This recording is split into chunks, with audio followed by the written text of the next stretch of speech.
Hi நண்பர்களே, இன்றைக்கி நம்ம எதை பற்றி பார்க்க போகிறோம் அப்படின்னு ஃபஸ்ட்டு பார்த்தீங்கன்னா லீகல் ஹையர் சர்டிஃபிகேட்டை பற்றி பார்க்க போகிறோம். வாரிசு சான்றிதழ் பற்றி பார்க்க போகிறோம். வாரிசு சான்றிதழுக்கு தேவையான டாக்குமெண்ட் என்ன, எதனால் ரிஜெக்ட் பண்ணுறாங்க, அந்த டாக்குமெண்ட் அதை மாதிரி எதனால் ரிஜெக்ட் பண்ணுறாங்க, என்ன ரீசன், எதுக்கெல்லாம் தேவைப்படுற டீட்டெயில்ஸை பற்றி பார்க்க போகிறோம். நமக்கு என்னென்ன டீட்டெயில்ஸ் வேணும் அப்படின்னு பார்த்தீங்கன்னா, யார் அப்ளிகண்ட் அப்ளை பண்ணுறாங்களோ அவங்களோட Aadhaar card, ration card, passport size photo, யார் இறந்துட்டாங்களோ அவங்களுடைய டெத் சர்டிஃபிகேட், நெக்ஸ்ட்டு இறந்தவருடைய முகவரி சான்றிதழ், அடையாள அட்டை, ஓட்டர் ஐடி, ஆதார் கார்டு, ஏதாவது ஒரு ப்ரூஃப் கண்டிப்பாக வேணும். யார் இறந்துட்டாங்களோ அவங்களோட, இப்போ ஜென்ஸ் இறந்துட்டாங்க அப்படின்னு பார்த்தீங்கன்னா அவங்க தந்தை தாய் இருக்காங்களோ அவங்களோட விவரம் கண்டிப்பாக கொடுக்கணும். இதே வந்து கேர்ள்ஸ் இறந்துட்டாங்கன்னா அவங்களோட கணவர் டீட்டெயில்ஸ் மட்டும் கொடுத்தா போதும், அப்பா அம்மா டீட்டெயில்ஸ் தேவைப்படாது. ஓகேங்களா. நெக்ஸ்ட் யார் இறந்து போனாங்களோ அவங்களுடைய மகள்கள் இருக்காங்களோ அவங்களோட ஆதார் கார்டு கண்டிப்பாக அசல் வைக்கணும். எப்பயும் என்ன பண்ணக்கூடாதுன்னா நகல் வைக்கக்கூடாது. ஜெராக்ஸ் வந்து என்ன பண்ணக்கூடாதுன்னா நீங்கள் வைக்கக்கூடாது. சரிங்களா.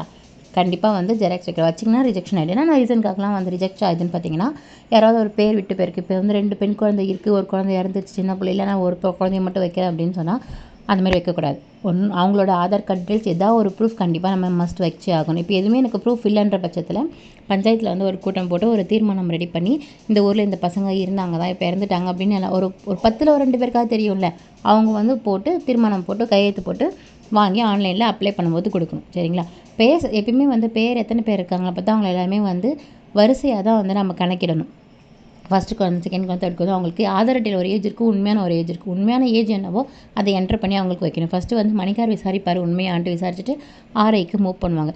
என்னென்ன காரணத்தாக இந்த மாதிரி சின்ன காரணத்தினால தான் வந்து நமக்கு வந்து வாரிசு சர்டிஃபிகேட் வந்து ரிஜெக்ட் ஆகுது. அதனால் இந்த மாதிரி ரீசன்ஸ்லாம் ஃபஸ்ட்டு நீங்கள் சரி பண்ணிக்கிட்டாலே உங்கள் most of the document reject ஆகாது.